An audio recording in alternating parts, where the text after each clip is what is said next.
지금까지는 뭐 불교 철학 내지는 뭐 서양 철학에 대해서 살펴봤다면은 이어서는 그 심리학에 있어서 현대 심리학에 있어서 그 번뇌가 어떻게 이해되고 있는가를 불교 대학원 대학교에 계시는 이유경 선생님께서 번뇌의 분석 심리학적 이해, 번뇌의 심리 분석과 치유에 관하여라는 제목으로 말씀해 주시겠습니다. 예. 네, 저는 융학파 정신분석가 이유경이라고 합니다. 앞에서 지금 그 불교에 관한 거, 심지어는 이제 철학에서의 그 번뇌에 대해서 말씀해 주셨는데, 저는 이제 완전히 판을 좀 바꾸어서 이제 심리학적 입장에서 번뇌에 대해서 이제 다루게 될 텐데요.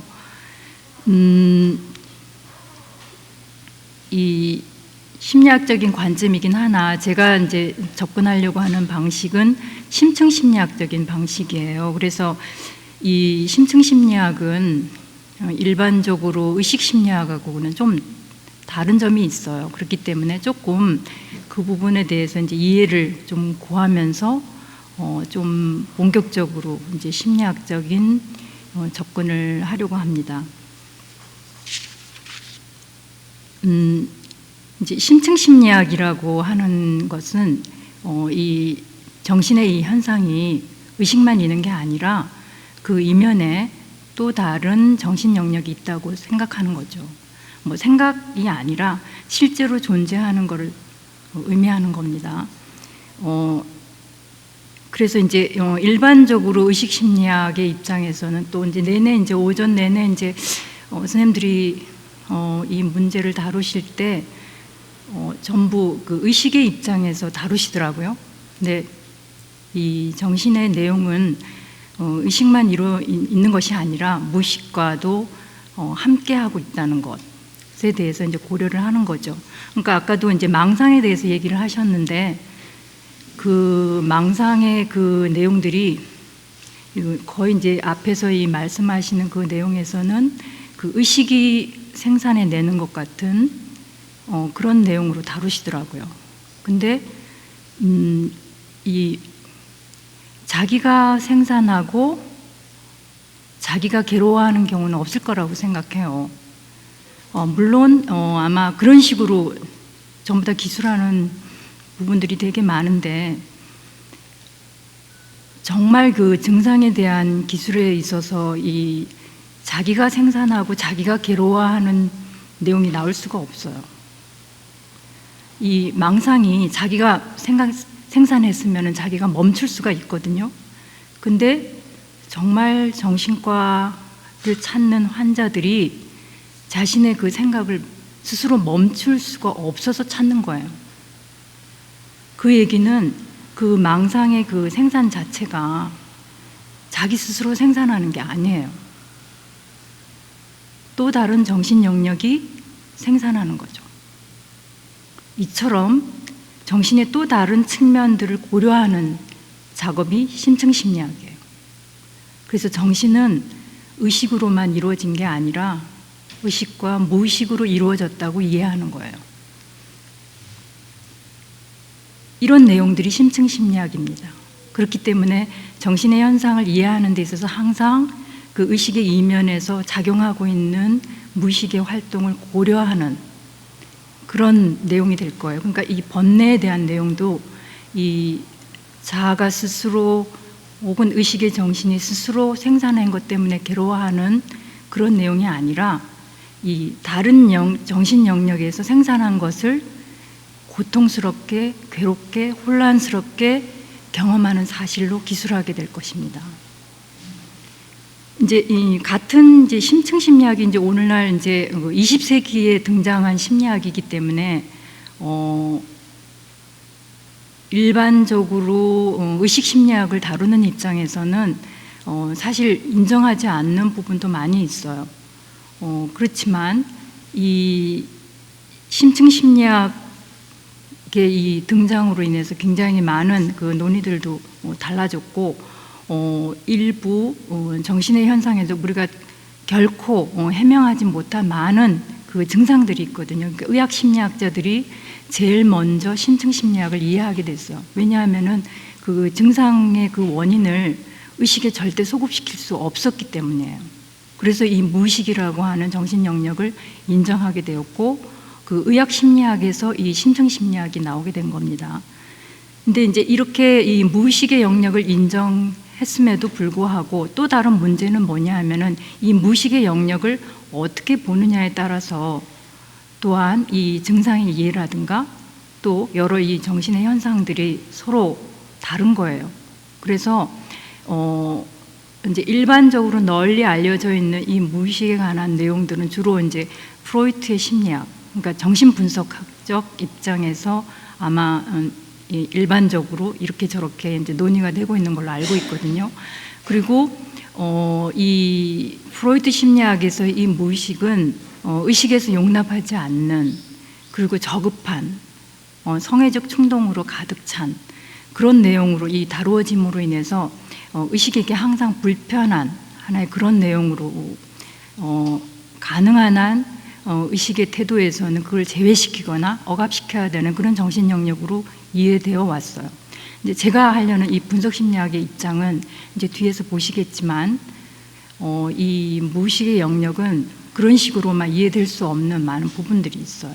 그래서 아마 앞에 선생님들은 이 지금 번뇌에 대해서 끊어야 되는 이야기를 되게 많이 하셨는데, 저는 오히려 이 번뇌를 보듬어야 하는 쪽으로 아마 결론을 내리게 될 것 같아요.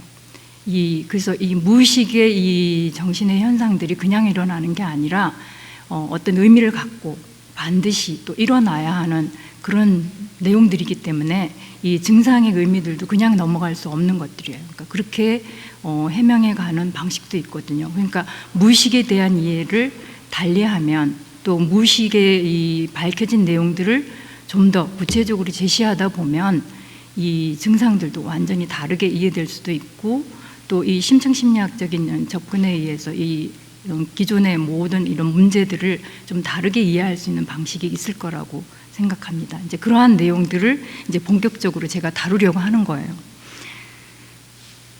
자, 일단 그리고 이제 또 하나 이제 이 분석 심리학적으로의 이 내용에는 이제 오늘날 그 심층 심리학자들이 이 원래는 신경증에 관한 연구를 했었거든요. 왜 이 신경증에 대한 연구를 하냐 하면은 이 신경증 자체 이 정의 자체가 의식과 무의식의 갈등을 나타내는 거예요.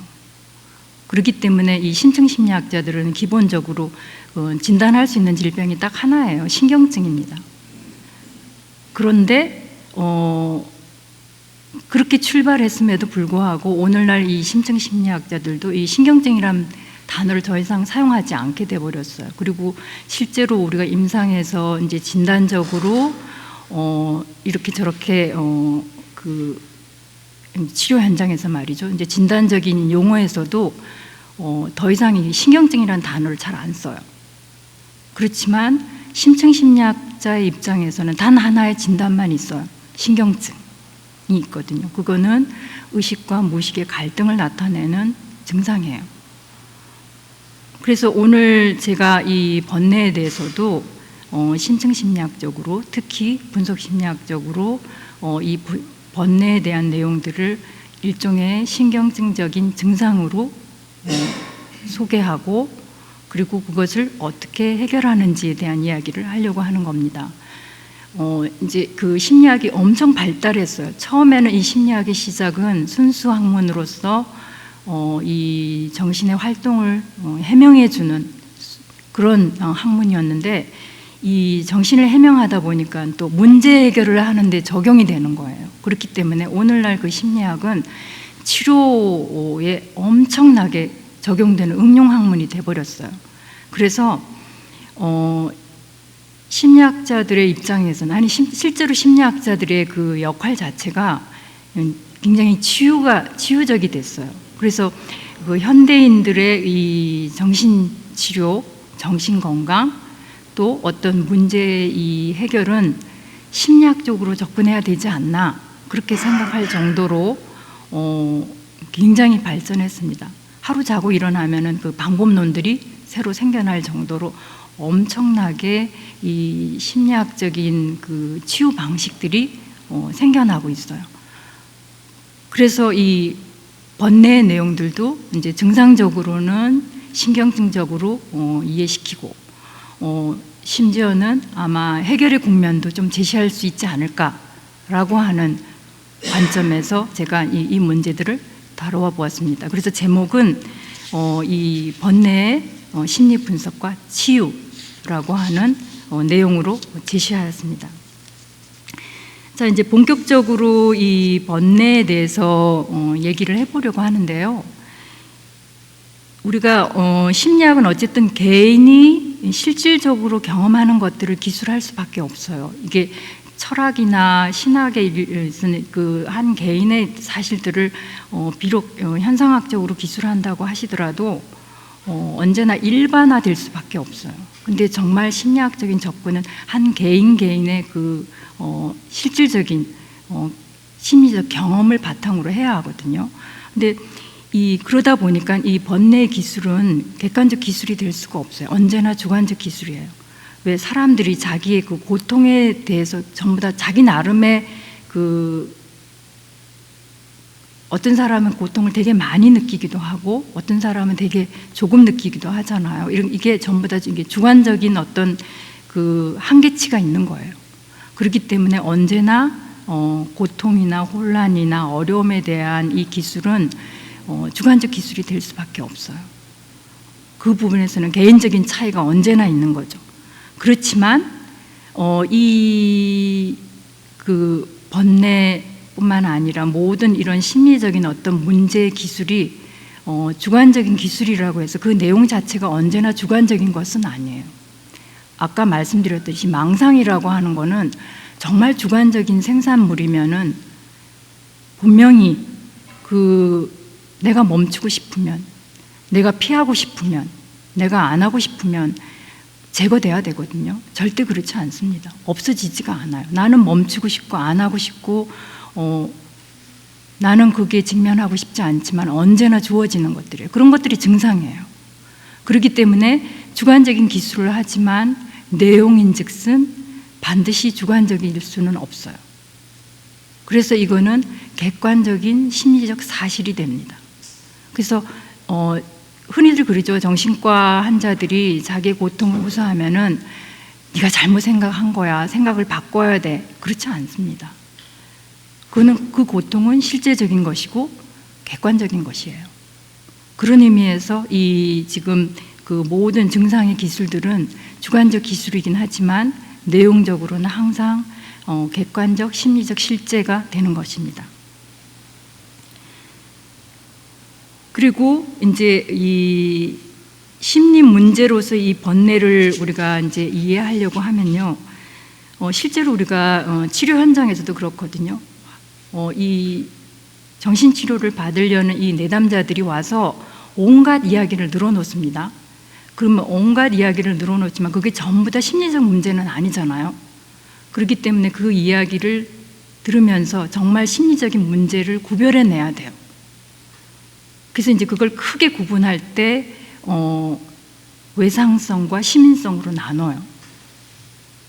그래서 이 외상성이라고 하는 건 그 원인이 외부에 있는 거죠. 분명히 큰 사고를 겪었거나 아니면은 자기가 감당하지 못하는 내용들이 밖에 있는 거죠. 그건 시민성이라 하지 않습니다. 그건 순수하게 외상성 혹은 정말 그 원인이 외부에 있는 것이죠. 근데 이 번뇌를 지금 다루기 위해서는 시민성으로 다뤄야 할 것 같아요. 이 심리학적인 주제가 되기 위해서는 시민성을 생각해야 될 것 같습니다. 그러니까 우울을 얘기할 때도 그 우울에 관한 이야기가 정말 누군가가 죽었기 때문에 그 슬픔에 의한 우울이 있는가 하면 주변에 아무 일도 없어요. 그럼에도 불구하고 너무나 슬프고 괴롭고 살 수 없는 그런 내용들을 시민성이라고 얘기하거든요.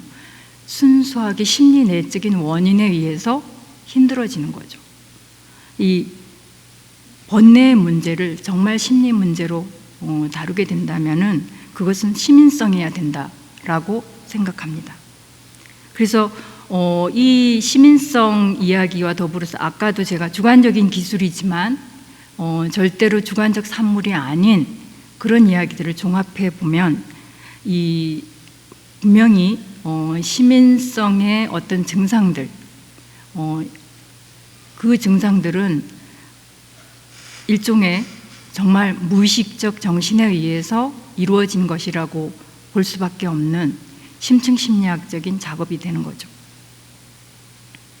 그래서 이 번뇌를 이제 이 정신수행 과정에서 특히 본래 이 번뇌를 해결하시려는 분들의 경우에는 가능한 한 외적 조건을 제외하시지 않겠어요? 그죠? 산으로 올라가신다든지 아니면 칩거를 하신다든지 가능한 외적 그 여러 요인들을 멀리하고 순수하게 자기 자신을 들여다보면서 고유한 자기 내면의 그런 역동성을 가지고 이런저러한, 그래서 가장 많이 이제 다뤄지는 것이 이제 그 생각, 뭐 특히 망상이라고 표현하시는데, 그런 내용이라면 더더군다나 시민성으로 다뤄야 될 것 같습니다. 그래서 그렇기 때문에 이런 내용들이 이제 본격적으로 심리학적인 주제로서의 자리를 잡을 수 있을 것 같아요. 그 밖에 이제 이 번뇌는 이 번뇌 이 이야기를 하려면은 이제 이 종교적 태도에 대해서 얘기를 해야 될 건데요. 이제 이 번뇌를 지금 다루고 있는 이 내용들은 일반인들의 뭐 번뇌를 얘기하시지만, 저는 오늘 이 번뇌에 대해서 얘기를 할 때는 어떤 일반, 약간 저기 모든 심리치료 현장에서 사람들이 온갖 문제들을 가져와서 심리의 문제 그냥 다루는 것이 아니라 정말 외적인 여러 이제 요건들을 좀 제거하고 정말 이렇게 집중해서 수행에 몰두하게 되는 그런 상황의 그 내용들은 이제 심리학적인 용어로 외부로 향해져 있던 그 여러 리비도의 그런 내용들을 거두어들이고 온전히 순전히 내면 세계에 주목하는 거예요. 내면 세계에 주목하는 그런 내용이거든요. 원래 그래서 명상이나 기도 등의 이 내용들이 이제 전형적인 그 종교적 태도를 형성하는 것인데, 그걸 이제 심리학적으로 내향화를 한다고 표현하는 것입니다. 그래서 의식의 활동을 멈추고 그리고 가만히 있으면은 오히려 배경이 되는 영역, 배우의 영역, 궁극적으로는 심층 심리학적 입장에서는 무의식을 활성화시키는 일종의 그런 작업에 해당해요. 그래서 이 번뇌의 이 내용들은 순수하게 시민성으로 내향화된 하나의 그런 조건들을 고려한 기술이어야 될 것 같습니다. 그래서 외부로 향해져 있던 관심을 모두 거두어들이고 가능한 의식의 활동을 정제하고, 그렇게 되면은 무의식의 그 정신 영역이 엄청나게 활성화돼요. 원래는 이런 내용들이 이제 그 종교적 태도가 되는데요. 이 종교적 태도, 일반적으로 이러한 종교적 태도가 궁극적으로 목적으로 하는 이유는 누미노즘이에요. 이제 이 누미노즘을 얘기하면 불교에서는 누미노즘 이야기를 잘 안 하시는 것 같습니다. 기독교적인 기술일 수도 있어요. 왜냐하면은 이런 내용들이 신성을 활성화시키는 하나의 조건이 되기 때문에, 이거는 무의식적 정신을 활성화시키는 것인데, 궁극적으로는 우리가 무의식적인 정신이라는 오늘날의 이 심리학적인 용어를 빌지 않는다면은 이것은 언제나 이 신성을 활성화시키는 그런 조건이 되는 거죠. 그래서 누미노즘을 기대하는 그런 자세를 획득하는 거죠. 이것이 번뇌라고 표현되는 종교적 태도입니다. 일단 이렇게 무의식이 활성화되는 상태, 그래서 의식이 이렇게 활성화된 그 무의식을 맞닥뜨리는 이 조건이 신경증적이라고 얘기하는 거예요. 이렇게 무의식이 활성화되면은 의식이 굉장히 감당하기 힘들어요. 이 의식이 고요하게 있을 수가 없어요. 엄청나게 부대끼게 됩니다. 집중할 수 없고요. 또 때로는 이 무기력하고 또 졸립고 집중 안 되고 그리고 심지어는 자기 정체성까지 잃어버릴 수도 있는 하나의 그런 상태에 내몰리게 되거든요. 이 무의식의 이 활성화가 이런 상태는 그 모든 신경증적 증상을 가지고 있는 사람들이 호소하는 증상들이에요. 그래서 비록 이 번뇌라고 하는 이 상태는 실질적인 병리적 상태는 아니지만 실질적인 그 임상적 증상에는 상당히 가까운, 그건 하나의 의도된 신경증적 증상이라고 말할 수 있어요. 이게 번뇌의 모습입니다.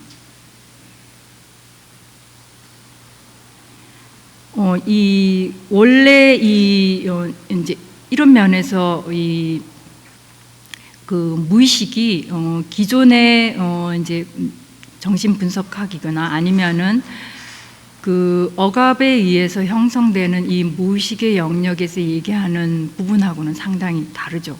이 무의식의 보통은 그것은 억압이 가능한, 또 의식의 의지대로 이렇게 저렇게 함부로 할 수 있는 정신 영역으로 알려져 있지만 이렇게 그 종교적 태도를 통해서 의식과 더불어서 이렇게 활성화되는 이 무의식의 영역은 결코 억압에 의해서 생성된 그런 무의식의 작용이라고 볼 수 없는 막강한 힘이 있어요. 어마어마합니다. 실제로 이 신경증적 증상을 앓고 있는 사람들은 설명할 수 없는 이 여러 현상들에 노출되고 있죠. 그게 심각해지면은 그게 이제 정신분열증이라든지 혹은 정말 망상에 이르는 여러 증상들을 겪게 되는 거죠. 이처럼 이 망상이라고 부르는 이 내용들은 이 인위적으로 이렇게 무의식의 영역을 활성화시킨 하나의 그런 상태라고 말할 수 있습니다. 이제 이 인위적으로 이렇게 무의식적 정신을 활성화시키는 것은 분명히 정신 건강상 굉장히 위험한 일이에요. 그렇긴 하지만 그렇게 하는 데는 분명히 이유가 있겠죠. 어떤 목적이 있겠죠.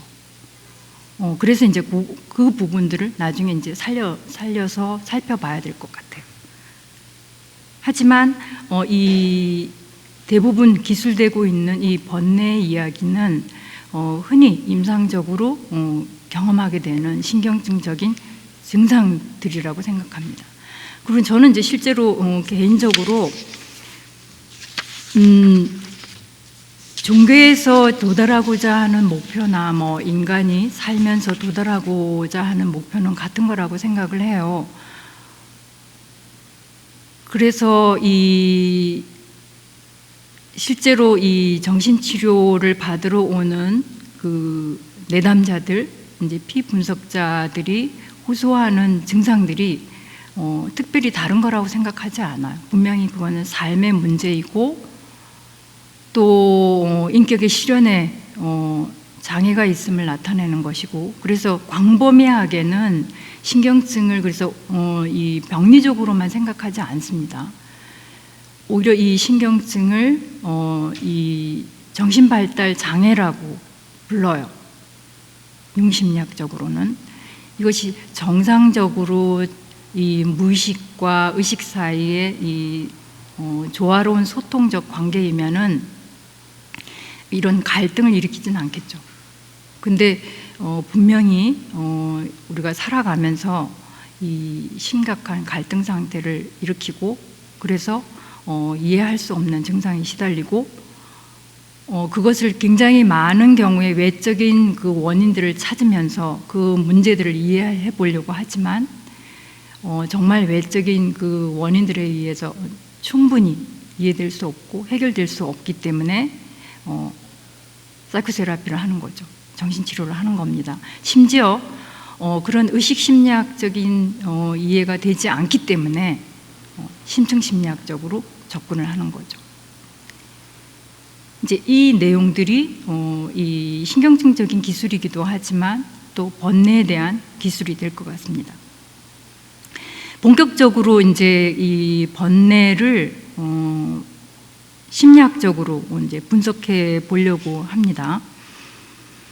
이 번뇌의 주체는 자아예요.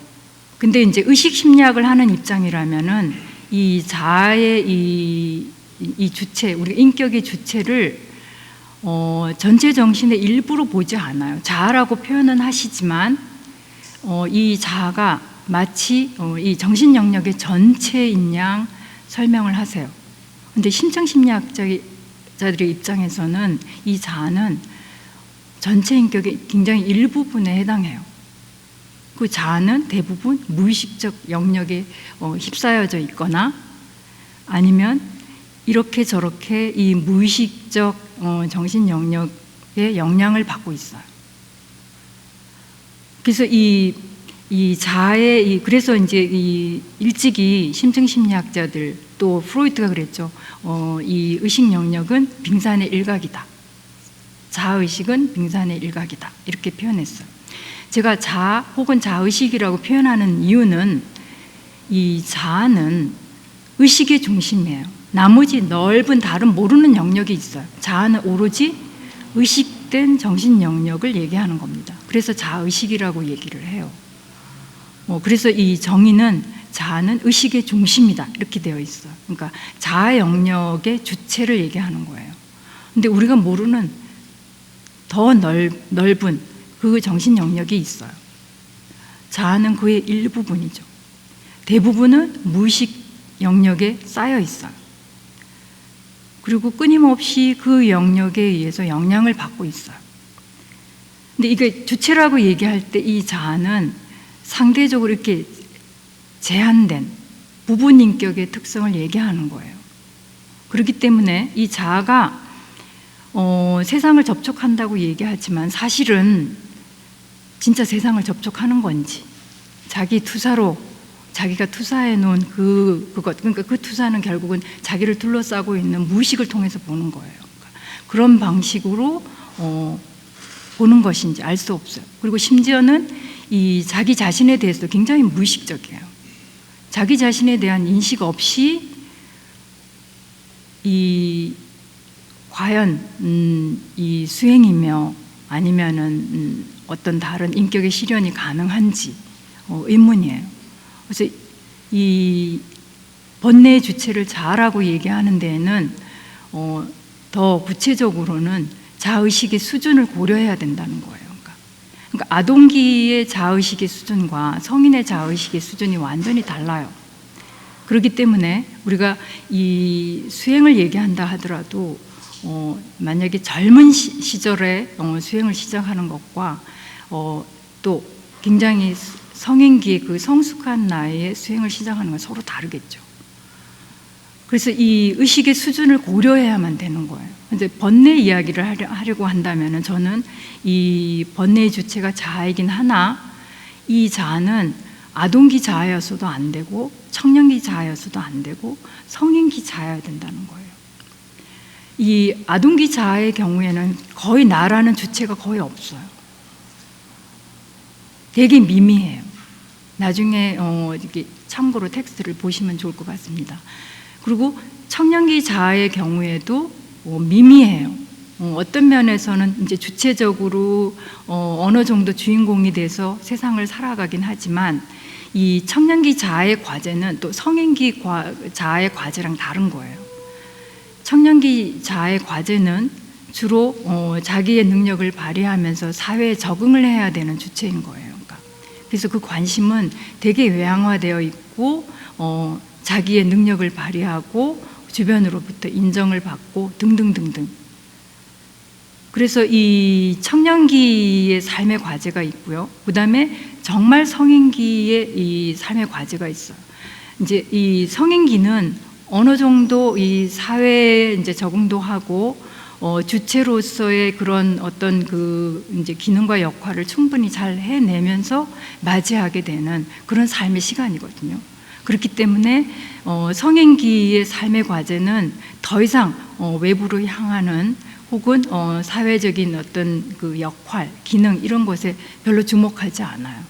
그런 관심에서 거두어드리고 비로소 인격의 실현이라고 하는 방향을 잡을 수 있어요. 그렇기 때문에 번뇌에 관한 이야기를 하려고 한다면은 저는 그 초기 아동기도 안 되고요. 그 다음에 청년기도 아니고 비로소 성인기에 와서 해야 한다고 봐요. 그러니까 정신치료 현장에서도 그래요. 오면은 모두 똑같이 정신치료를 하는 게 아니에요. 자의식의 수준에 따라서 그 인생 과제에 맞는 치료를 해야 하는 거예요. 그래서 젊은이로서 사회에 적응하고 자기의 어떤 기량을 마음껏 펼치는 또 어떤 사회에서 나름의 자기의 이 주체로서의 어떤 경험들을 해내는 그런 과제가 완수가 돼야지만 다음 단계로 넘어가는 거죠. 이것은 의식의 이러한 지향은 바로 이 무의식이 이 내재되어 있는 그 목적에 따라서 끌고 가는 거예요. 그러니까 이 정신의 그래서 이 무의식이라고 하는 영역이 그냥 있는 게 아니라 오히려 의식화를 하는 데 있어서 상당히 기여를 하는 거예요. 그러니까 아동기 자아를 위해서는 항상 북돋아주고 지지해주고 성장하도록 돕고, 청년기에서는 정말 용기를 내서 세상에 나아갈 수 있도록 적응할 수 있도록 언제나 그런 식으로 지지를 하지만 성인기에 가서는 그렇게 하지 않아요. 더 이상. 그래서 이렇게 외부에 대한 관심을 거두어드리고 저절로 내향화하도록 만드는 그런 역할을 하게 돼요. 저절로 이 삶의 태도가 달라지는 거죠. 그리고 그에 따른 삶의 과제도 달라지는 거예요. 그래서 이 번뇌 이야기를 하려고 한다면은 이것은 오히려 성인기에 성숙한 나이에 해야 되는 문제라고 생각해요. 그래서 이 신경증도 청년기 신경증이 있고 성인기 신경증이 따로 있어요. 그래서 이 번뇌를 이야기하려면은 이는 청년기 신경증으로서는 다룰 수가 없는 거죠. 성인기 신경증으로서 다루어야 하는 거예요. 그러니까. 그래서 이 치료 현장에서도 마찬가지예요. 그러니까 청년기의 이 문제로 오면은 언제든 이 종교적으로 너무 경도된 친구들의 경우에는 오히려 이 지금 현실을 제대로 적응 못했구나. 그래서 오히려 자기에 너무 몰두되어 있고 그리고 어떤 이 종교적으로 너무 심취하고 있는 경우에는 그 자체로 신경증적이라고 말해요. 그 염세주의적일 수도 있고 또 세상을 피하고 있는, 회피하고 있는 모습일 수도 있어요. 그래서 오히려 세상에 적응할 수 있도록 도와야 하는 거죠. 그 과제가 충분히 끝나면 자기가 원하든 원하지 않든 다음 단계로 넘어가게 되어 있어요. 이제 성인기 신경증은 뭐냐 하면은 오히려 이제 그래서 청년기 신경증과 성인기 신경증이 서로 틀린데 제가 이제 번뇌를 성인기 신경증으로 설명하는 이유는 이 성인에 이르러서 계속 청년기처럼 살면 또 안 되는 거예요. 여전히 부와 명예를 추구하고 자기의 어떤 힘과 영향력을 외부에서 발휘하려고 하고 청년처럼 아직도 뭔가 할 일이 남았다고 생각하면서 열심히 노력하고 정진하는 그런 모습이 나오면은 그 무의식은 그에 상응하는 것들을 결코 도와주지 않아요. 방향을 다른 데로 이끌게 되죠. 그래서 사람들이 그런 얘기들이 있죠. 그러니까 되게 젊었을 때 열심히 일하고 또 일하고 성인기에 왔는데 오히려 어느 순간에 병에 걸린다든지 스탑을 해야 되는 그런 사건들이 생기죠. 이런 내용들이 전부 성인기 신경증에 관한 내용들이에요. 그러니까 성인기의 삶의 과제가 다른 거죠. 그래서 우리가 성인기 자아를 보면은, 그래서 청년기 자아에서는 뭐든지 실패가 있더라도 능동적이고 주도적으로 실현을 해봐야 되는 거예요. 세상에 나아가서 마음껏. 근데 성인기 자아에서는 오히려 너무 그렇게 주도해 왔던 것들이 문제가 돼요. 그래서 이제 전형적으로 이 심층심리학적으로, 특히 분석심리학적으로 이 성인기의 그 인격적 상태를 페르소나라는 표현을 쓰고 있어요. 아마 많이 들으셨을 거예요. 가면의 인격, 뭐 노래 제목으로도 나오더라고요. 근데 이 젊은 친구들이 말할 수 있는 내용은 아니에요. 이 페르소나라고 하는 거는 어느 정도 이제 그 40대가 넘어서면서 사회적으로 충분히 자기의 역할을 할 수 있는 그런 시기가 되고, 또 자기 능력을 좀 그래도 인정받고 발휘할 수 있는 그런 상황이 되면은 어느 순간에 우리는 그렇게 사회적으로 기능하는 그 역할 인격을 자기의 인격이라고 생각해요. 그래서 지위가 올라가면은 자기가 더 훌륭한 사람이 되는 거라고 착각해요. 이것이 페르소나와 동일시한다고 얘기를 해요. 이로써 저절로 자기 자신은 아닌데 사회적으로 인정받은 의미 있는 그런 가면의 인격을 자신으로 착각하는 거죠. 이제 이로써 소위 말해서 자기 자신과의 불일치가 일어나는 거예요. 정말 우리가 훌륭한 직책에 있는 사람이 훌륭한 인격을 갖췄다고 얘기할 수 있을까요? 정말 훌륭한 직책이 그 사람의 인격일까요? 인격의 문제는 또 다른 문제입니다. 분명히 번뇌의 문제는 인격의 실현에 관한 문제겠죠. 근데 이런 인격의 내용들은 청년기 때는 절대 다루지 않는 주제예요. 성인기가 됐을 때 비로소 나 자신도 모르게 소위 이 직업적, 기능적 인격에 동일시되어 있는 거예요. 그렇기 때문에 나 자신과 불일치가 생기는 거죠. 그래서 이 나 자신과의 불일치를 성인기 신경증의 전형적인 특성으로 잡고 있어요.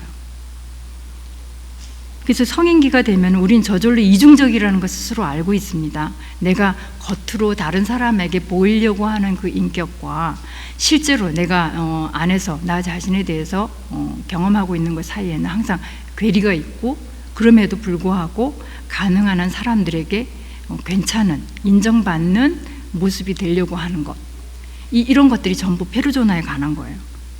그것은 당연히 나의 원래 모습은 아니죠. 그래서 자기 자신과의 불일치를 얘기하는 거예요. 그래서 이 페르소나와 동일시되는 건 이제 오늘날 우리 사회에서 혹은 모든 뭐 교육 시스템 안에서도 우리 보고 훌륭한 사회 일원이 되라고 합니다. 그 말을 따른다면 인격의 실현은 불가능해요. 우리 번뇌에서 헤어나올 수 없을 거예요. 절대 신경증적인 문제 해결 못해요. 이 페르소나와 동일시 자체가 신경증적인 거거든요. 본격적으로 이 페르소나와 동일시가 되면은 실제로 증상들이 생겨나요. 그래서 현대의 가장 유명한 증상이 뭐냐면 우울증이에요. 페르소나와 동일시 됐을 때 상대적으로 생기는 가장 그 현대인의 그 이 신경증의 또 다른 이름이 우울증입니다. 이 우울증은 바로 페르소나를 무기력하게 만드는 증상이에요. 나는 내일도 모레도 내 능력을 발휘할 수 있는 장에 가서 제대로 하려고 하는데 그게 할 수 없게 되는 거예요. 더구나 시민성 우울증은 설명할 수 없어요. 그렇지만 그런 증상이 있는 거죠. 그래서 나 자신이 하고 있는 일들을 지속적으로 할 수 없게 만들어요. 이런 내용들이 성인기의 시민성 우울증이에요. 그래서 이렇게 이 청년기의 이 무의식의 개입과 그 성인기의 이 무의식의 개입이 서로 달라요. 근데 본격적으로 이 번뇌에 관한 이야기를 하려면 이 성인기의 신경증을 고려해야 된다고 생각합니다.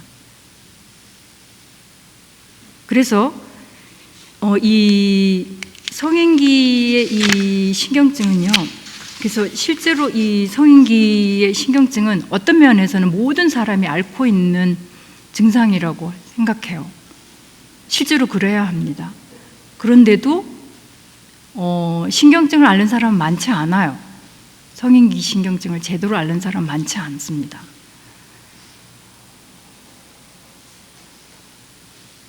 이게 이제 문제가 되죠.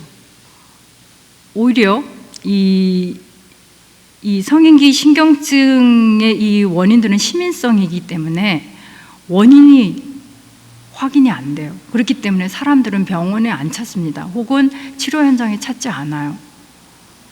그리고 대부분 실제로 이 성인기 신경증으로 찾게 되는 사람들은 우울이라고 얘기했잖아요. 그런 경우에 우울을 치료하기 위해서 치료 현장을 찾지만 치료자도 그렇고 또한 치료를 받으려는 이 내담자 증상을 가진 사람 자체도 이것이 무의식의 영향력에 의해서 생겨난 증상이라고 절대 생각하지 않습니다. 가능한 한 어떤 뇌의 어떤 문제로 보거나 혹은 외부의 원인을 찾으려고 할 거예요. 이제 이런 경우에는 이 우울증이 신경증적으로 이해되지 않는 거죠. 이제 가장 전형적인 신경증적인 특성, 성인기의 이 특성은 이런 사람들이에요. 좋은 직업도 있어요. 또 너무나 또 좋은 가정을 이뤘어요. 따뜻한 아내와 또 정말 훌륭하게 자란 아이들 등등. 남 부러울 게 없어요. 그럼에도 불구하고 삶이 너무나 공허하고 잘 사라지지 않는 것. 의미 없음. 도대체 내가 그동안에 뭘 하고 살았나? 도대체 뭘 앞으로 기대해야 되나? 이런 무기력감, 무의미 등등등등 이런 증상들. 다른 사람들은 다 부러워하는데 나는 하나도 행복하지 않다. 등등등. 이런 정도가 돼서 또 심지어는 정말 그래서 치료 현장을 찾아보는 정도가 되어야 정말 그 신경증적으로 다뤄질 수 있을 거예요. 그러니까. 그런 내용이 번뇌라고 생각해요. 정말 고급스럽게 인생의 문제를 제대로 진지하게 생각할 수 있는 그런 내용이 될 수 있을 것입니다. 그래서 이 대부분의 사람들은 이런 식으로 치료 현장에 나타나지 않아요. 만약에 나이가 50이 돼도 60이 돼도 성인기여도 여전히 사회에 적응하지 못하고 나타나게 된다면 그 사람은 성인기 신경증으로 다루지 않겠죠. 여전히 청년기 신경증으로 다루게 되겠죠. 그래서 이 성인기 신경증으로 다루게 되는 이 번뇌의 문제는 어느 정도 이 사회적 적응이 완성이 되고 비로소 자기에 대한 인식이 어느 정도 가능하고 자기의 문제를 어느 정도 소화할 수 있는 그런 수준이 됐을 때 본격적으로 성인기 신경증으로서 이 번뇌를 다룰 수 있을 거라고 생각합니다. 그래서 융은 그러죠. 아무나 이 신경증을 앓지 않는다. 그래서 이 신경증을 한편으로는 저주예요, 저주. 그렇긴 하지만 한편으로는 소명과 같은 것이라고 이야기했어요. 이 증상은 누구도 대신해 줄 수 없고 그 사람을 개인적으로 호출하는, 그것도 자기 인격의 실현을 위해서 개인적으로 호출하는 증상으로 이해했어요. 일종의 내면에서 부르는 소명 같은 것으로 이해했어요. 이 증상을. 그러니까 대부분 사람은 이 증상을 몰라요. 특히 이 집단 사회에서의 그 여러 이념에 사로잡혀 있는 경우에는 자기 내면의 소리를 들을 수 없어요. 근데 그런 어떤 외부의 것들이 자기를 만족시키지 못하고 여전히 삶에서 불만족을 느끼는 사람, 도저히 그렇게 살 수 없는 사람, 그들이야말로 정말 인격의 실현을 위한 소명이 있는 자라고 라고 생각하는 거죠. 그것은 더 이상 페르소나와 동일시할 수 없고 오히려 자기의 본성을 회복하고 신성과 연결될 수 있도록 요구하는 내면의 요청에 응해야 하는 사람으로 알려지는 거죠. 그래서 이 번뇌를 진정으로 어떤 그 치료 종교적 태도에 의해서 생각하고 있다면은 이렇게 내면에서의 부름을 받은 상태와 같은 내용을 취해야 될 것 같습니다. 그래서 어떤 의미에서 이 번뇌는 인위적이지만 신성과 연결되도록 본성을 회복할 수 있게 하려는 것이고, 내면의 부름에, 즉 소명에 충실하려고 하는 것에 해당한다라고 얘기할 수 있을 것입니다. 자, 그러면 이제 번뇌를 제가 이제 그 시민성 또 그다음에 성인기 신경증 이런 식으로 이제 기술을 했는데요. 이제 본격적으로 이 증상을 이제 해결해 보는 국면으로 넘어가겠습니다. 이 증상의 해결을 위해서는 거듭 말씀드리지만 자의식의 수준을 어느 정도 객관적으로 확인해야 돼요. 아까도 말씀드렸듯이 이렇게 성인이라고 해서 모두 의식 수준을 갖추고 있는 건 아니에요. 그리고 자기 자신에 대한 착각도 엄청 많아요. 그래서 오히려 이 자아가 도대체 자신을 어떤 사람으로 인식하느냐 하는 이 객관적 인식이 굉장히 중요해요. 그러니까 모든 사람이 앉아서 참선한다고 부처가 되는 건 아니지 않겠어요? 그러니까 각자가 어떤 사람이냐는 거, 어떤 주체이냐는 거를 살펴야 되는 거죠. 근데 이거를 이 치료 현장에서요, 이렇게 온 사람들이 그 자기 기술을 할 때 자기에 대해서 잘 모르는 경우들이 굉장히 많아요. 자기에 관해서 기술하게 하려면 어느 정도 좀 교육이 돼야 돼요. 어느 정도 의식화가 돼야 돼요. 그래서 자기의 어떤 주체감을 제대로 가질 수 있도록 만들어줘야 되거든요. 근데 그런 내용들은 자기가 자기를 알아차릴 수 없어요. 그러니까 어느 정도는 객관적으로 자기 모습을 볼 수 있어야 되거든요. 이제 물론 정신치료는 혼자 하지 않죠. 그러니까 그 치료자가, 분석가가 이 내담자의 어떤 모습을 객관적으로 평가도 하고 또 의식의 수준도 체크를 하겠죠. 그렇지만 제가 말씀드리는 이 내용들은 단순히 의식심리학적 입장만이 아니에요. 이거는 이 심층심리학적 입장에서는 특히 이 무의식의 영향력에 의해서 자기를 착각하고 있는 경우들이 굉장히 많기 때문에 그걸 단순히 어떤 언어적 기술로만은 충분하지 않아요. 그래서 꿈을 살펴야 돼요. 꿈을 들여다보면은 꿈 안에 자의식의 태도도 있고요. 주변에 있는 등장인물들에 의한 태도들이 있어요. 그러니까 이 자의식의 이 태도는 평소에 나와 관련이 있거든요. 그리고 주변 인물들은 실제로 증상을 야기하는 무의식의 활동들을 볼 수 있어요. 그러니까 소위 꿈은 의식과 무의식의 활동을 동시에 볼 수 있는 장이에요. 꿈을 인정하지 않는 분들도 계실 겁니다. 그래서 심층심리학적 입장에서는 이 꿈이야말로 굉장히 중요한 자료예요. 그래서 자아 오리엔테이션을 살펴볼 수 있고 그 주변에 이 무의식의 영향력이 어느 정도인가를 살펴볼 수 있는 굉장히 중요한 자료인데, 어떤 때는 내가 주인공이 아닐 때도 너무 많아요. 그 얘기는 이 사람이 삶의 현장에서 지금 나로서 살고 있지 않는 모습일 때도 너무 많아요.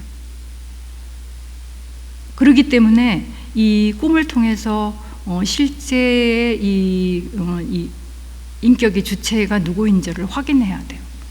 그래서 꿈을 살펴보고 이 주체가 누구인지, 그 다음에 무의식의 영향력이 무엇인지, 그래서 어떤 증상을 앓고 있는지를 확인할 수 있어요. 그런 정도가 돼야지만 실제로 작업을 할 수 있습니다. 그래서 이제 이런 작업을 하죠. 이게 이제 심층심리학적인 전형적인 작업이에요. 그래서 이 등장인물 외에 등장하는 여러 무의식의 그런 그 활동성을 볼 수 있는데 그 활동성이 굉장히 심하면 소위 선생님들이 악몽을 꾼다 하시죠. 악몽이 그런 거예요. 그 의식보다 훨씬 더 강력한 무의식의 영향력 때문에 악몽을 꾸는 거거든요. 이런 것들은 그래서 악몽을 자주 꾸는 사람들은 실제로 심각한 증상들을 앓고 있는 사람들이에요. 그러니까 의식과 무의식의 그 양상, 그래서 꿈이 굉장히 조화롭고 의식과 무의식 사이에서의 그 평화로운 주고받음이 있으면은 그건 의식과 무의식 사이의 소통적 관계라고 말할 수 있지만 그 일방적일 때 있어요. 그러니까 무의식이 막 그 위협적으로 막 폭력적으로 다가오는 그런 경우들은 대부분 무의식이 지나치게 활성화돼서 의식을 위협하는 인격의 붕괴를 가져올 수도 있는 그런 양상의 내용이 될 수도 있습니다. 그러니까 그런 것들을 다 살피는 거죠. 신경증적인 경우에는 어떤 경우든 무의식이 꽤 활성화되어 있는 모습을 볼 수 있습니다. 자, 이런 것을 기본적으로 하고 있고요. 그렇지만 이 무의식의 이런 활성화된 부분들이 의식을 무조건 방해하자고 활성화되는 건 아니에요. 이 무의식의 이 활동성은 나름 목적이 있어요. 제가 이 무의식이 일반적으로 억압에 의해서 형성된 이 무의식의 얘기를 하는 거, 이런 것들은 후천적으로 형성된 무의식이라고 얘기하고요. 이 무의식에 대해서는 사실은 그렇게 이 무의식은 심각한 문제가 아니에요. 오히려 진짜 무의식은 인간의 그 개별적 정신의 기초가 되는 일종의 정신의 구조 내지는 이 정신의 요소들에 관한 내용들, 이게 집단 무의식이라고 얘기할 수 있어요. 이미 우리는 어떤 정신의 그런 활동성을 거의 갖추고 태어나서 거의 개별적 특성을 이루는 그런 삶을 살고 있거든요. 호모사피엔스로서의 기본적인 정신 구조는 비슷비슷해요.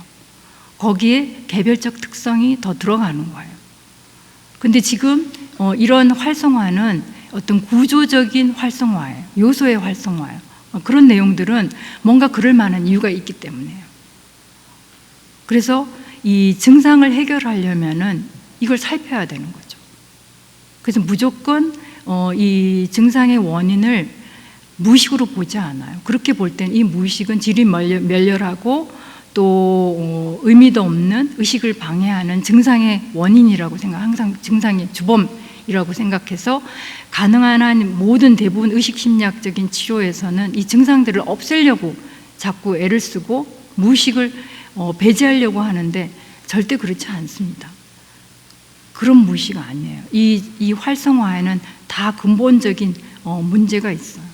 오히려 제가 아까 설명드렸듯이 아동기 때 무의식의 활동은 주로 의식이 성장할 수 있도록 돕고 지지해주고 격려하고 청년기까지도 내내 지지적이에요. 상당히 지지적이에요. 성인기에 와서는 의식이 너무 일방적으로 주도하기 때문에 더 이상 지지적이지 않아요. 오히려 의식을 방해하는 것 같은 특징을 보이죠. 왜냐하면 의식은 자꾸 페르소나와 동일시하면서 대사회적인 활동을 자꾸 펼치는 것이고, 이 무의식은 이제 그런 관심에서 거두어들여서 정말 본격적으로 자신에 대한 인식, 인격의 실현을 위한 관심을 가져줬으면 좋겠는데 그렇게 하지 않기 때문에 그걸 조정하고 또 어떤 면에서는 조절해 주려고 하는 그런 힘을 발휘하는 거예요. 그런데 의식의 입장에서는 항상 자기를 방해하는 힘이라고 생각이 들죠. 그렇기 때문에 자꾸 증상의 주범을 이 무의식이라고 얘기하는 거예요. 의식의 입장에서는. 그렇지만 이 무의식의 이 작용은 그런 내용이 아니라 원래 인간은 어떤 모습으로 실현되어야 한다는 것. 식물로 치면은 씨를 뿌려 놓으면 언젠가 그것이 성장해서 자신의 고유한 프로그램에 의해서 꽃이 펴야 되잖아요. 그러니까 그런 것처럼 이 무의식에 내재해 있는 이 내용들은 인격의 실현, 그 개인이 반드시 실현해야 될 그 내용들을 고스란히 반영해서 이끌어가고 있는 거예요. 그런데 이 의식의 이 일방적이고 편파적인 그 인위적인 이 방향성, 궤도 이탈적 이 방향성을 바로 잡고자 하는 건데, 이게 항상 의식의 입장에서는 이걸 증상적으로 보고하고 있는 거죠. 이제 이렇게 바로 잡으려고 하는 이런 태도들을 보상적 기능이라고 얘기하는데요. 이런 기능들이 성인기에 엄청 발동돼요. 성인기의 모든 증상들은 대부분 이런 힘들의 개입에 의해서 이루어지는 것들이에요. 그래서 다르게 표현하면은 증상의 원인 제공자는 사실 무의식이 아니었던 거예요. 의식의 일방성에 의해서 이루어졌던 거예요. 이게 오히려 더 불교적이라고 생각하죠. 이제 불교에서는 그래서 이 자아의 이런 방향성과 이런 부분들이, 욕망에 찬 이 부분들을 가능한 한 이제 제거하고 진화를 찾아야 된다고 얘기할 때 아마 이 부분이어야 된다고 생각을 해요. 그래서 이 자아주도적인 편파적인 일방성에 놓여 있는 이 자아의 이것들을 재조정해야 되는 그 내용들이 이 치료에 들어가는 거죠. 그래서 저희 정신치료는 철저하게 무의식이 제공하는 이 보상적 기능을 고려하는 거예요. 그래서 이 증상에 관해서 제대로 이해하려고 하죠. 오히려 이것은 목적 있는 증상이라고 생각하기 때문에요. 그 예를 우울증으로 예를 들 수 있을 거예요. 그 우울증도 생각해 보면은 정말 의식을 무기력하게 만들죠. 생활할 수 없게 만들어요. 그러면 사람들은 이렇게 내가 중요한 일을 앞뒀는데 지금 우울하면 큰일 나지. 그래서 병원에 가서 항우울제를 찾아요. 근데 이 증상의 목적은 의식이 너무 주도하고 너무 과하게 지금 소모하고 있기 때문에 그것을 저지하려고 사실은 리비도를 회수하는 거예요. 리비도를 회수하면 우울에 빠져요. 리비도라는 건 일종의 정신의 에너지예요. 우리가 정신 에너지가 불어넣어져야지 활기가 생기는데 오히려 그런 정신 에너지를 회수해서 의식의 활기를 뺏어버려요. 이런 것들이 우울이거든요.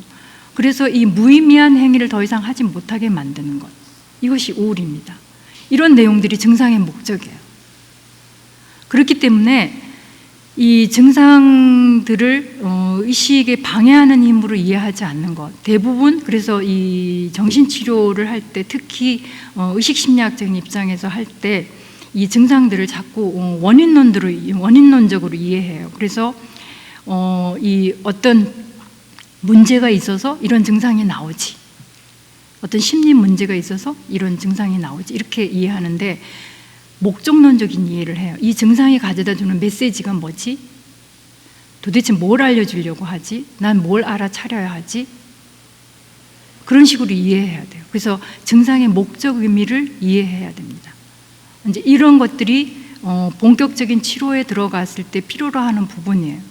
그렇기 때문에 오늘 그 번뇌에서는 이렇게 활성화된 무의식의 이런 활동성, 그 다음에 실질적인 그것의 내용에 대해서 알아차리려고 하고 이해하려고 하고 수용하려고 하는 태도를 취한다는 거죠. 무조건 그것을 제거하거나 없애려고 하는 것은 지나치게 합리적인 태도예요. 그건 굉장히 위험하고 오히려 증상을 더 강화시키는 하나의 그런 태도가 될 수 있습니다. 그래서 이 철저하게 이 증상의 목적 의미를 읽어서 의식의 태도를 바꾸려고 해야 하는 거예요. 그러니까 결국은 이런 내용들은 의식의 태도를 바꿔야 하는 문제로 귀결되는 거죠. 자, 이런 내용들 때문에 항상 이 분석 심리학적의 그 작업은 의식과 무의식의 관계를 만드는 거예요. 그 얘기는 이 무의식의 영역을 실질적으로 객관적으로 인정하는 거예요. 그리고 인격의 변화는 언제나 이 무의식적 정신에 의해서 일어난다고, 그 영향력에 의해서 일어난다고 봅니다. 의식에서 스스로 자기가 뭔가를 이렇게 이상화시켜 놓고 그것을 갈구하는 그 행위는 인격의 실현이라고 얘기하지 않아요.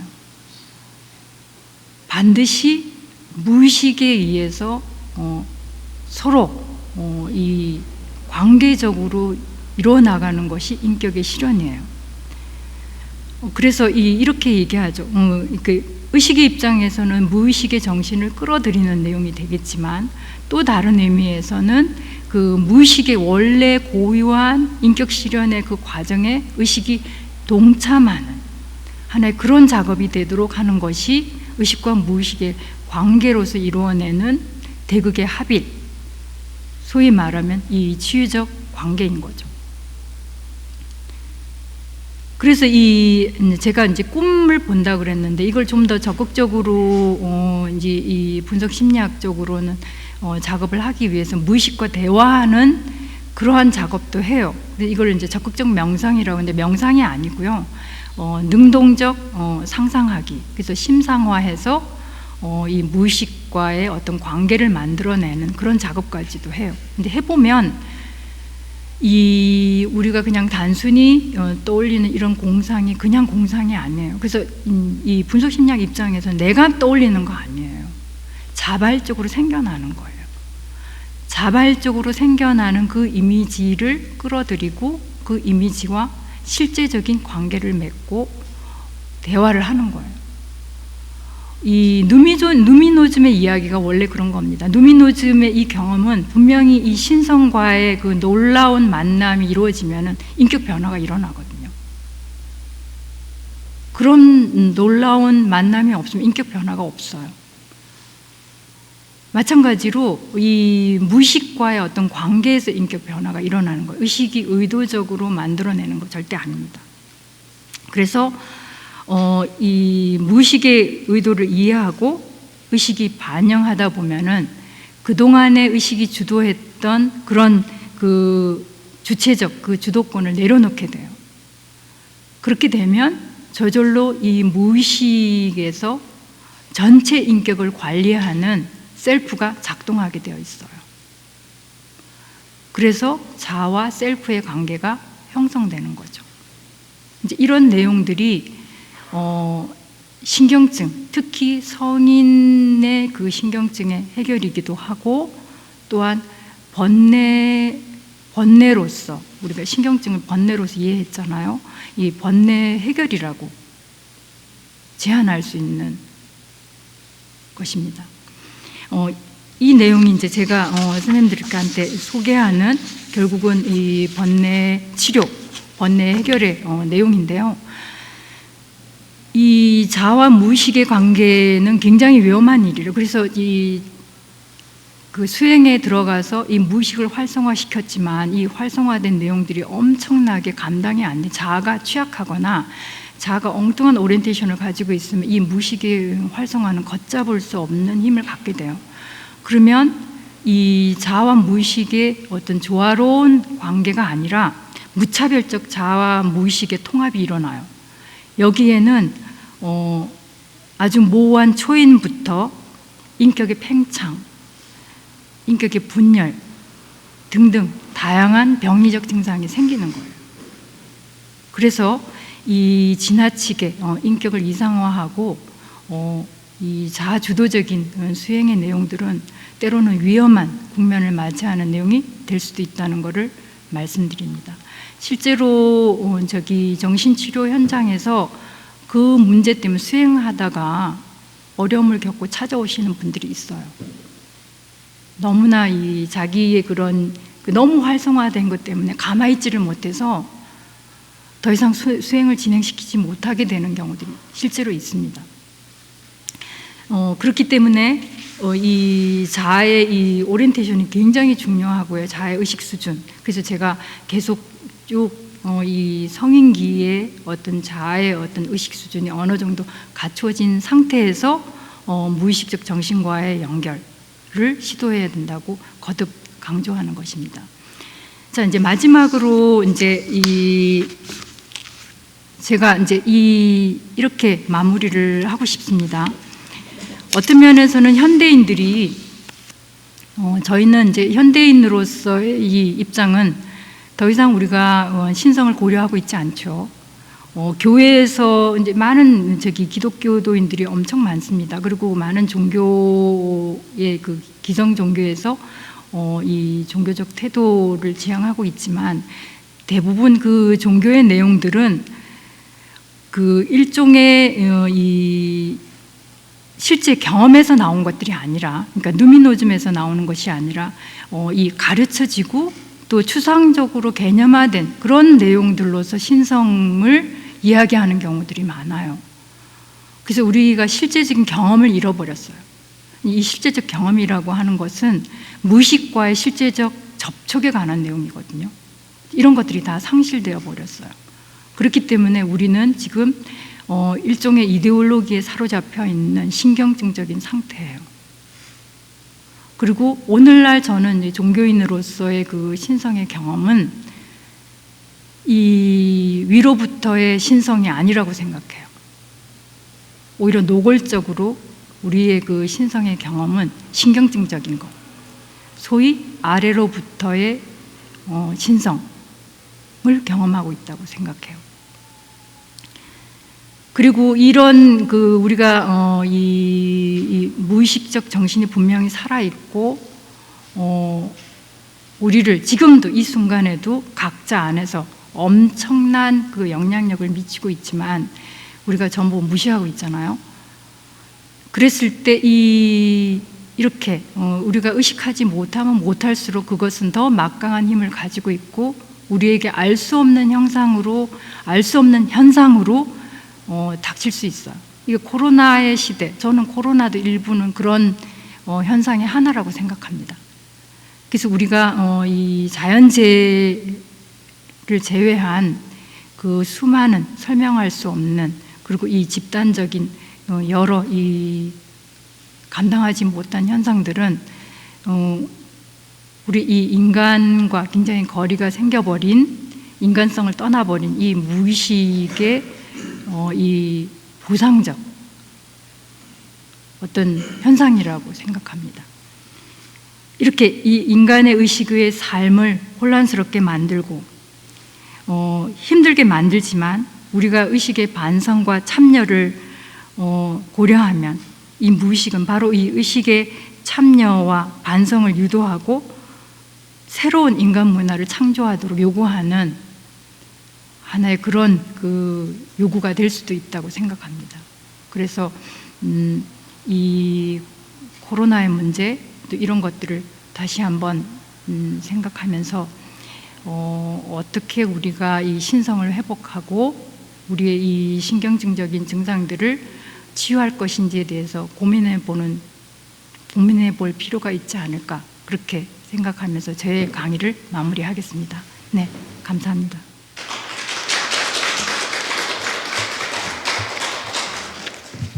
네, 이유경 선생님의 강연 잘 들었습니다.